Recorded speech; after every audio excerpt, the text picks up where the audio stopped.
Dans cette émission, décrire où vous habitez. Ville nouvelle, ville idéale. À la recherche de la vie idéale. Savoir dire. Dire où vous habitez. J'habite à Strasbourg. J'habite à Strasbourg. Dans le centre.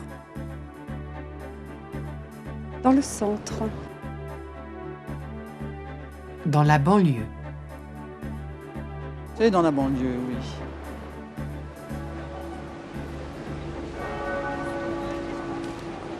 Où habitez-vous?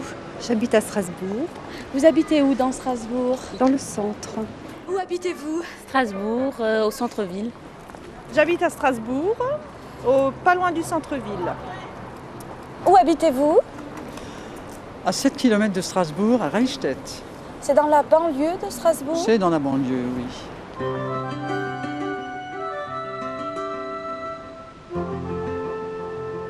Où habitez-vous? J'habite à Andelot. Où habitez-vous? Ah, moi j'habite à Andelot, depuis 30 ans. J'habite à Andelot, dans un quartier du XVIe, XVIIe siècle.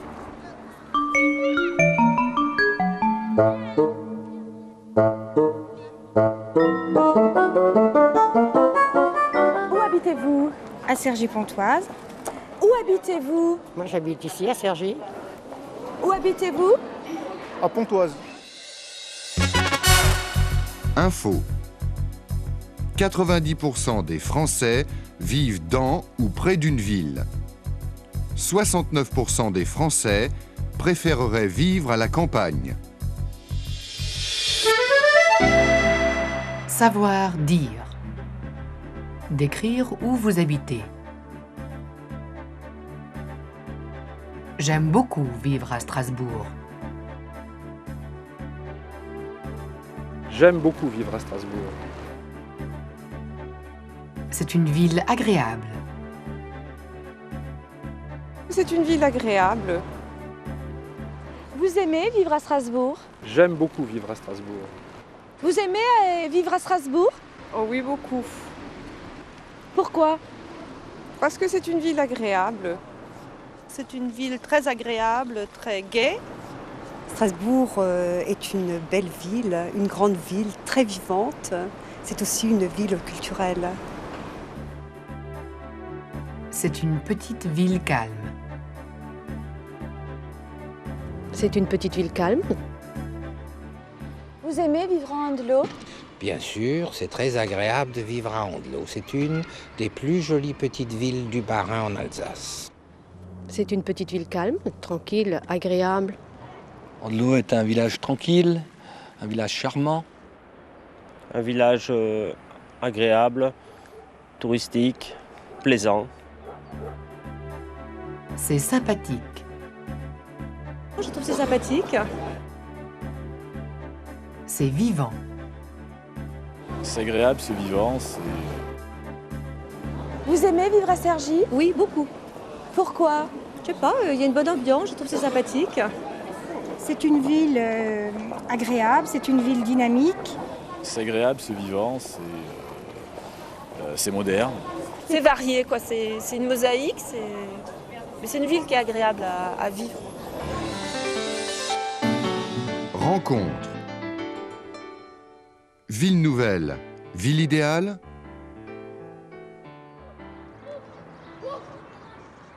Le projet, construire une ville de la taille de Paris aux portes de Paris.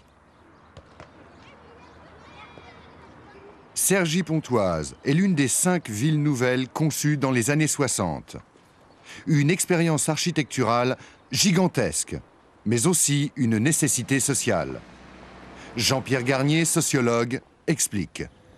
Le problème numéro 1 était l'encombrement de Paris, la saturation de Paris, le fait que les principaux équipements, les principaux emplois se trouvaient à Paris et que la banlieue était une immense cité dortoir.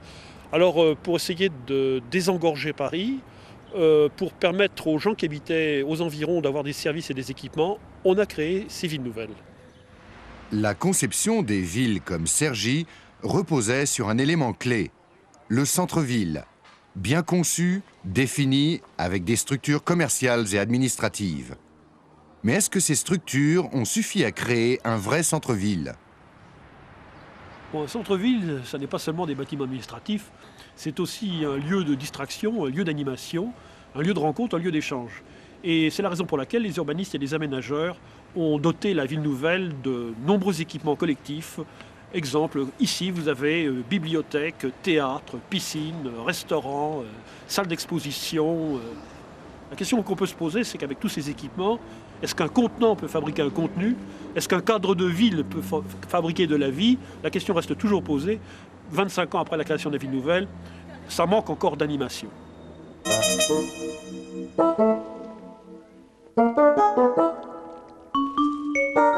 Alors l'une des nouveautés principales des villes nouvelles réside dans l'innovation architecturale et urbanistique. C'est-à-dire que les villes nouvelles sont un champ d'expérimentation, un laboratoire, pour essayer d'imaginer de nouvelles formes urbaines. Le défi était aussi de casser la monotonie des banlieues, de créer une variété visuelle. Pour cela, 68 architectes ont travaillé, créé à Cergy pendant 20 ans. Des créations qui ne sont pas toujours une réussite, selon Jean-Pierre Garnier. Ici, nous sommes dans un quartier où on a pensé au visuel, au spectacle, à la mise en scène, mais pas du tout à ce qui était vécu.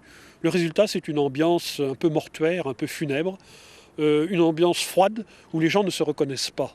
Et en fait, ce quartier-là n'est pas du tout perçu comme étant, disons, le quartier d'une métropole, mais plutôt le quartier d'une nécropole. Quels que soient les échecs, Cergy offre un cadre de vie mieux pensé que dans les banlieues. Alors, était-ce là la bonne solution ? Je dirais qu'à l'époque où elles ont été conçues, oui.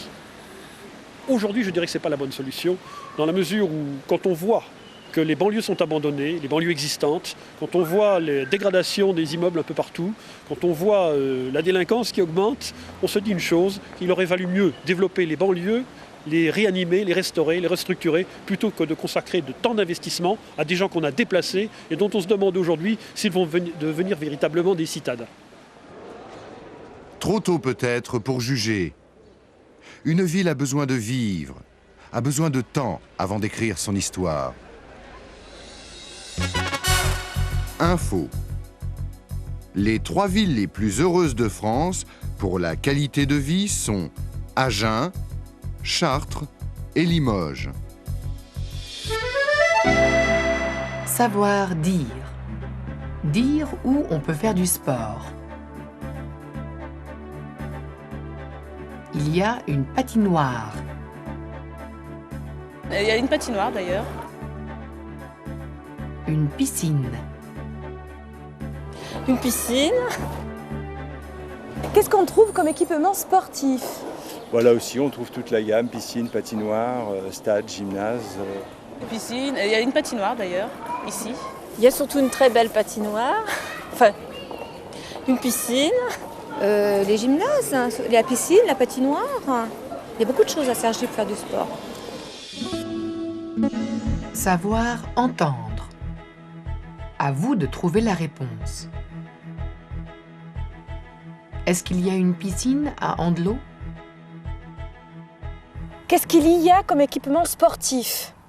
Il y a des terrains de foot, il y a des cours de tennis, il y a un hall des sports pour la gymnastique. Un terrain de football, un terrain de tennis, il y a un terrain de pétanque également. Comme équipement sportif, il y a le hall des sports, des terrains de tennis et un terrain de football. Compris. Il n'y a pas de piscine à Andelot. Rencontre. À la recherche de la vie idéale.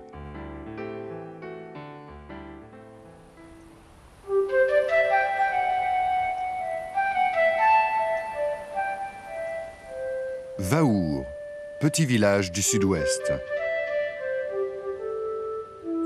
Un lieu parfait pour les personnes en quête de vie idéale. C'est ici qu'un groupe de jeunes 68ards venus du nord de la France s'installe en 1976. Leur but, laisser la ville derrière eux, vivre en communauté et travailler ensemble à la ferme. Mais depuis, les choses ont changé. Près de 20 ans après, Maurice est le seul à travailler à la ferme à plein temps.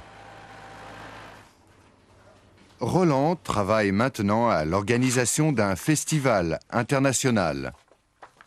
2 semaines qui, chaque été, attirent des centaines de personnes. Francis, lui, devenu maire, consacre la plupart de son temps à la mairie. Anne, elle, est toujours responsable des comptes de la ferme. Mais maintenant, elle reçoit aussi des adolescents ayant des problèmes familiaux. Faire marche arrière maintenant, on n'en est pas capable. Donc bon, on a embauché depuis 2 ans un salarié agricole pour nous aider. C'est vrai qu'on est passé d'un groupe collectif 68 arts avec plein d'idées et on se retrouve à gérer une entreprise et puis à gérer l'entreprise de la commune et puis à gérer l'entreprise de Telvaour. Bon, c'est une question de choix, quoi. Si la communauté s'est éloignée du projet initial, travailler ensemble à la ferme, l'idée de vivre en communauté est encore très forte. Je pense qu'on n'est pas fait pour vivre seul. Or, la ville, souvent, a tendance à isoler les personnes. Alors qu'à la campagne, on est obligé de vivre avec un groupe au sein du projet, c'est le seul moyen. C'était aussi le seul moyen de réaliser un projet. C'est-à-dire qu'on n'aurait pas pu réaliser un projet comme ça individuellement. Manque de finances, manque de moyens, puis même manque d'énergie, quoi.